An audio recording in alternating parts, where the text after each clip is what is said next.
Kids today have an almost scary ability to understand and use technology. Tweeting, texting, blogging, Skyping, gaming. Whenever they have a chance, they're riding the leading edge of 21st century technology. But what does it feel like to most of these kids when they get to school?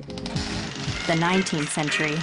There was a report done where a student is quoted as saying, "When I go to school, I have to power down." School, especially in middle school, was always a prison. It was boring. The students that we're teaching today are digital natives. They have never not had the internet. Computers have always fit in their backpacks. Cell phones have always existed in the time span of these children's lives. So to expect that we would continue to do school the same way that we've done school for the last 150 years doesn't seem as though it is very relevant to the person who we're trying to serve. So what does it take to reach these digital natives, to engage them, to create a learning environment that reflects the world they live in and the one they'll work in?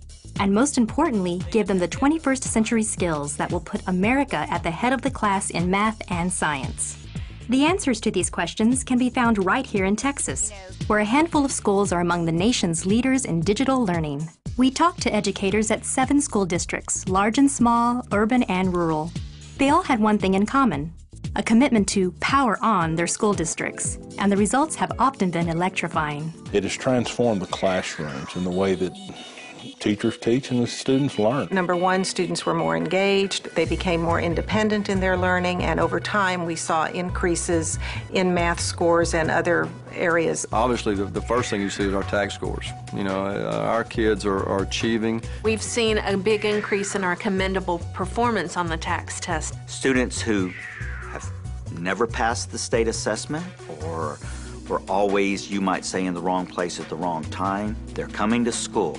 They're engaged. They're passing the state assessment. They're passing their classes. They spend more time. They want to be in there during lunch, during afternoons. They want to come in during other periods when they're not doing anything. When they're extending their own learning and expanding on their own learning, to me that's success, and you will reflect it in your TAKS scores. But improved TAKS scores are just one benefit of technology integration.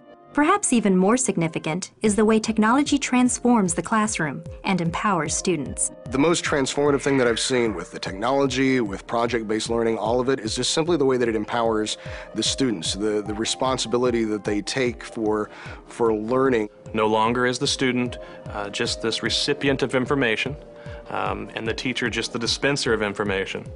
But now the student is someone who has the ability to construct and create information. It's making the students strive for more and more excellence. You want to do projects and you get more active in your projects and you want to make it the best it can be. It pushes you, it makes you want to work harder because you know that you have the opportunity to make something great. And what does it do for teachers? It was like taking the cover off of a book. We were no longer bound by that perimeter anymore. The creativity that I felt in my classroom could finally kind of find itself. The interactive whiteboard, the assessment tool, the software, and the laptop allowed me to do the things I had always envisioned as a teacher in my classroom.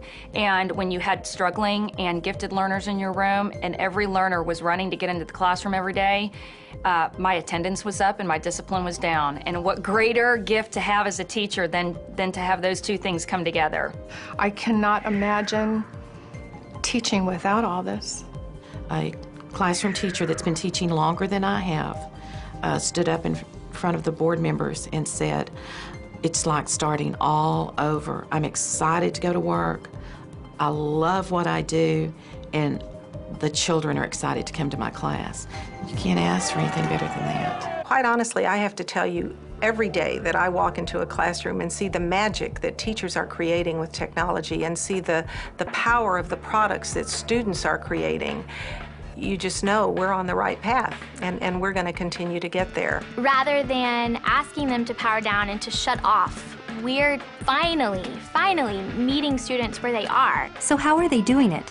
How are these districts engaging students with technology, raising academic performance, and increasing the satisfaction and rewards of teaching? If you got into the profession to truly reach students, to truly make a difference, to truly affect the future, then give them skills that they're going to need to succeed in the world that's coming. You know, don't get them prepared for the 20th century. That's over and done with. Get them ready for tomorrow. To learn how you can get your students ready for tomorrow, go to powerontexas.com and join the digital learning revolution.